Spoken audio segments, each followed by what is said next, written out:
ನಾನು ನಾಸ್ತಿಕನಲ್ಲ, ನಾನು ಕೂಡ ಆಸ್ತಿಕನೇ.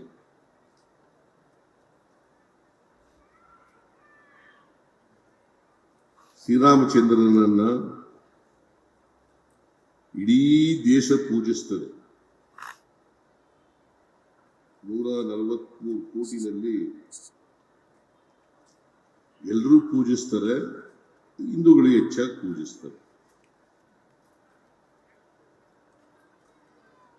ಕರ್ನಾಟಕದಲ್ಲಿ ಹಳ್ಳಿಗಳಲ್ಲಿ ಶ್ರೀರಾಮಚಂದ್ರನ, ಆಂಜನೇಯನ ದೇವಸ್ಥಾನಗಳಿವೆ. ನಮ್ಮೂರಿನಲ್ಲಿ ನಾನು ಒಂದು ಶ್ರೀರಾಮಚಂದ್ರನ ದೇವಸ್ಥಾನವನ್ನು ಕಟ್ಟಿಸಿದ್ದೀನಿ. ನಾವು ಕೂಡ ಶ್ರೀರಾಮಚಂದ್ರನ, ಆಂಜನೇಯನ ಪರಮ ಭಕ್ತರು. ನಾವು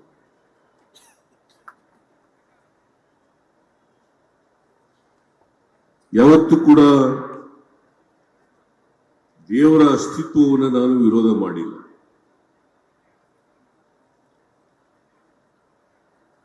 ನಾವು ಎಲ್ಲರೂ ಹೇಳ್ತೇವೆ ದೇವನೊಬ್ಬ, ನಾಮ ಹಲವು ಅಂತ. ದೇವನೊಬ್ಬ, ನಾಮ ಹಲವು. ಕೆಲವರು ಈಶ್ವರನ ಪೂಜೆ ಮಾಡ್ತಾರೆ, ಕೆಲವರು ಆಂಜನೇಯನ ಪೂಜೆ ಮಾಡ್ತಾರೆ, ಕೆಲವರು ಶ್ರೀರಾಮಚಂದ್ರನ ಪೂಜೆ ಮಾಡ್ತಾರೆ, ಕೆಲವರು ಬ್ರಹ್ಮನನ್ನ ಪೂಜೆ ಮಾಡ್ತಾರೆ, ಕೆಲವರು ಶ್ರೀಕೃಷ್ಣನನ್ನ ಪೂಜೆ ಮಾಡ್ತಾರೆ,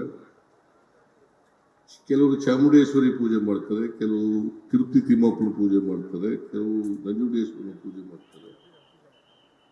ಹೀಗೆ ಬೇರೆ ಬೇರೆ ಹೆಸರುಗಳಲ್ಲಿ ದೇವರನ್ನ ಕರ್ಕೊಂಡು ನಾವು ಪೂಜಿಸ್ತಕ್ಕಂಥದ್ದು ಅನಾದಿ ಕಾಲದಿಂದ ಬಂದಿರತಕ್ಕಂಥದ್ದು, ಏನು ಹೊಸದಾಗಿ ಬಂದಿರೋದಲ್ಲ ಇದು. ಅಥವಾ ಹೊಸದಾಗಿ ಶ್ರೀರಾಮ ಟೆಂಪಲ್ ಕಟ್ತಾ ಇರೋದಲ್ಲ. ಅನೇಕ ಕಡೆಗಳ ಕಟ್ಟಿದೀವಿ, ಕಟ್ಕೊಂಡು ಹೋಗುತ್ತಲೇ ಇದ್ದೀವಿ. ನಾಳೆನೂ ಕಟ್ತೀವಿ, ನಾಳಿದ್ದು ಕಟ್ತೀವಿ, ಜಗತ್ತಿರೋವರೆಗೂ ಕಟ್ಟುತ್ತಲೇ ಇರ್ತೀವಿ. ನಾವೆಲ್ಲ ಬದುಕಿರೋವರೆಗೂ, ಮನುಷ್ಯ ಬದುಕಿರೋವರೆಗೂ ಕೂಡ ಕಟ್ಟುತ್ತಲೇ ಇರ್ತೀವಿ. ಆದ್ರಿಂದ ಶ್ರೀರಾಮಚಂದ್ರ ಎಲ್ಲರ ದೇವರು. ಈಗ ಪುರಾಣಗಳು, ನಾವು ಬಹಳ ಮುಖ್ಯವಾಗಿ ರಾಮಾಯಣ ಮತ್ತು ಮಹಾಭಾರತ ಪುರಾಣಗಳನ್ನು, ಅವು ಇಡೀ ಮನುಕುಲಕ್ಕೆ ಆದರ್ಶವನ್ನ ಕೊಟ್ಟಂತ ಪುರಾಣಗಳು ಅಂತ ಹೇಳ್ತೀವಿ. ಅದ್ರಲ್ಲಿ ರಾಮಾಯಣನೂ ಕೂಡ ಆದರ್ಶವನ್ನ ಕೊಟ್ಟದ್ದು. ಅದಕ್ಕೆ ಶ್ರೀರಾಮಚಂದ್ರನನ್ನ ಆದರ್ಶ ಪುರುಷ, ಮರ್ಯಾದ ಪುರುಷ ಅಂತ ಕರೀತೀವಿ. ಆದರ್ಶ ಪುರುಷ, ಮರ್ಯಾದ ಪುರುಷ. ದೇಶ ರಾಮರಾಜ್ಯ ಆಗಬೇಕು ಅಂತಕ್ಕಂಥ ಮಹತ್ವಾಕಾಂಕ್ಷೆಯನ್ನು ಎಲ್ಲರೂ ಕೂಡ ವ್ಯಕ್ತ ಮಾಡ್ತಾರೆ. ಮಹಾತ್ಮ ಗಾಂಧೀಜಿಯವರು ಕೂಡ ಇದನ್ನ ವ್ಯಕ್ತ ಮಾಡಿದರು. ರಾಮರಾಜ್ಯ ಆಗಬೇಕು, ರಾಮರಾಜ್ಯ ಆಗಬೇಕು. ರಾಮರಾಜ್ಯ ಅಂತಂದ್ರೆ ಕುವೆಂಪು ಅವರು ಹೇಳಿದ್ರಲ್ಲ, ಸರ್ವ ಜನಾಂಗದ ಶಾಂತಿಯ ತೋಟ ಆಗಬೇಕು. ಸರ್ವ ಜನಾಂಗದ ಶಾಂತಿಯ ತೋಟ ಆಗಬೇಕು. ಇಡೀ ಸಮಾಜ, ಇಡೀ ದೈವ, ಎಲ್ಲ ಜನ, ಎಲ್ಲ ಮನುಷ್ಯರಿಗೂ ಸೇರಿದ್ದು. ಬೇರೆ ಬೇರೆ ಧರ್ಮಗಳಿಂದ ನಾವು ಮಾಡಬಹುದು. ಅದು ಎಲ್ಲ ಧರ್ಮಗಳ ಸಾರನೂ ಕೂಡ ಮನುಷ್ಯನ ಒಳಿತನ್ನ ಬಯಸ್ತಕ್ಕಂಥದ್ದು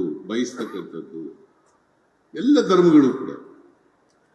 ಅದಕ್ಕೆ ಏನ್ ಹೇಳ್ತೀವಿ ನಾವು ಸಂವಿಧಾನದಲ್ಲಿ, ಏನ್ ಹೇಳ್ಕೊಂಡಿದೀವಿ ಅಂದ್ರೆ, ಸಹಿಷ್ಣುತೆ ಸರ್ವಧರ್ಮ ಸಹಬಾಳ್ವೆ, ಸಹಿಷ್ಣುತೆ ಸಹಬಾಳ್ವೆ ಅಂತ ಬರ್ಕೊಂಡಿದ್ದೀವಿ.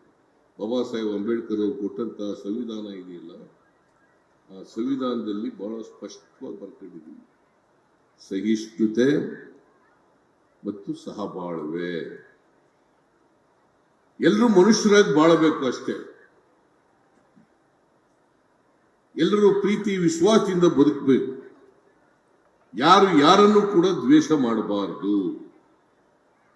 ಇದೇ ಎಲ್ಲ ಧರ್ಮದಲ್ಲೂ ಹೇಳೋದು, ಇದೇ ರಾಮಾಯಣದಲ್ಲೂ ಹೇಳಿರೋದು, ಇದೇ ಮಹಾಭಾರತದಲ್ಲೂ ಹೇಳಿರೋದು.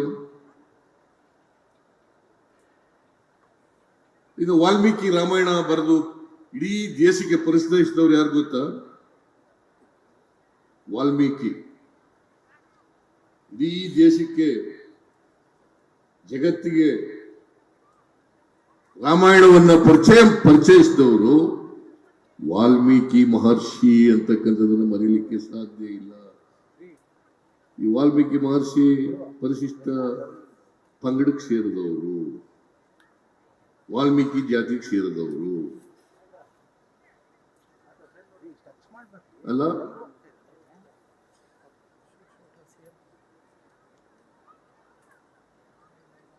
ಅದರಿಂದ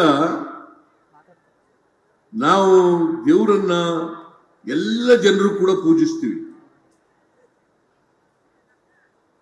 ಯಾವ ದೇವರು ಕೂಡ ಅತಿಯಾಗಿ ಪೂಜಿಸಿ ಅಂತ ಹೇಳಲ್ಲ.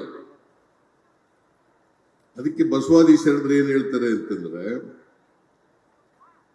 ದೇವರು ವಿಗ್ರಹ ರೂಪದಲ್ಲಿ ದೇವಸ್ಥಾನಗಳಲ್ಲೂ ಕೂಡ ಇರ್ತಾರೆ, ಆದರೆ ನಮ್ಮ ಆತ್ಮದಲ್ಲೂ ಕೂಡ ಇರ್ತದೆ ದೇವರು, ಶರೀರದಲ್ಲೂ ಕೂಡ ಇರ್ತದೆ. ಅದಕ್ಕೆ ಶರೀರವೇ ದೇಗುಲ ಅಂತ ಕರೀತಾರೆ. ಶರೀರವೇ ದೇಗುಲ, ನನ್ನ ಕಾಲೇ ಕಂಬ, ನನ್ನ ಶಿರವೇ ವನ್ನ ಕಳಸವಯ್ಯ ಕೂಡಲ ಸಂಗಮ ದೇವ. ನನ್ನ ಕಾಲೇ ಕಂಬ, ದೇಹವೇ ದೇಗುಲ, ಶಿರವೇ ವನ್ನ ಕಳಸವಯ್ಯ ಕೂಡಲ ಸಂಗಮ ದೇವ. ಅಂದಮೇಲೆ ನಾವು ನಾಟಕೀಯವಾಗಿ ಪೂಜೆ ಮಾಡಿದ್ರೆ, ನಾಟಕೀಯವಾಗಿ ದೇವರನ್ನ ಭಜಿಸಿದ್ರೆ ಅದು ದೇವರಿಗೆ ತೃಪ್ತಿಯಾಗಲ್ಲ. ನಾವು ಮನುಷ್ಯನಾಗಿ ಬದುಕ್ತಕ್ಕಂಥ ಕೆಲಸವನ್ನ ಮಾಡಿದ್ರೆ ಬದುಕಿನಲ್ಲಿ, ಆಗ ಮಾತ್ರ ದೇವರು ನಮ್ಮನ್ನ ಒಪ್ಕೊಳ್ಳಿಕ್ಕೆ ತಯಾರಾಯ್ತಾನೆ. ಇಲ್ಲೇ ಇದ್ದಾನಲ್ಲ ದೇವರು, ಇಲ್ಲೇ ಇದ್ದಾನೆ. ಮತ್ತೆ ನಾವು ಮಾಡ್ತಕ್ಕಂಥ ಪ್ರತಿಯೊಂದು ಕೆಲಸನೂ ನೋಡ್ತಾ ಇರ್ತಾನಲ್ಲ ದೇವರು. ನಾನು ಆ ಧರ್ಮದ ಕೆಲಸಗಳನ್ನು ಮಾಡಿಬಿಟ್ಟು ದೇವ್ರಿಗೆ ಹೋಗಿ ಪೂಜೆ ಮಾಡಿಬಿಟ್ರೆ ಶ್ರೀರಾಮಚಂದ್ರ ಕ್ಷಮಿಸ್ಬಿಡ್ತಾನ? ಮಾಡಬಾರ್ದು ಇದೆಲ್ಲ ಮಾಡಿಬಿಟ್ಟು ದೇವರೇ ನಾನು ಕಾಪಾಡಪ್ಪ, ತಪ್ಪು ಮಾಡ್ಬಿಟ್ಟಿದ್ದೀನಿ ಅಂದ್ಬಿಟ್ಟು ಕ್ಷಮಿಸ್ಬಿಡ್ತಾನ?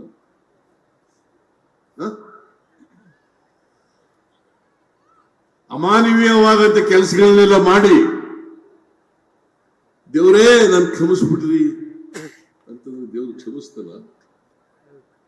ನಾವು ಮಾನವೀಯ ಮೌಲ್ಯಗಳನ್ನ ಜೀವನದಲ್ಲಿ ಅಳವಡಿಸ್ಕೊಂಡು ಅದರಂತೆ ನಡೆದಾಗ ಮಾತ್ರ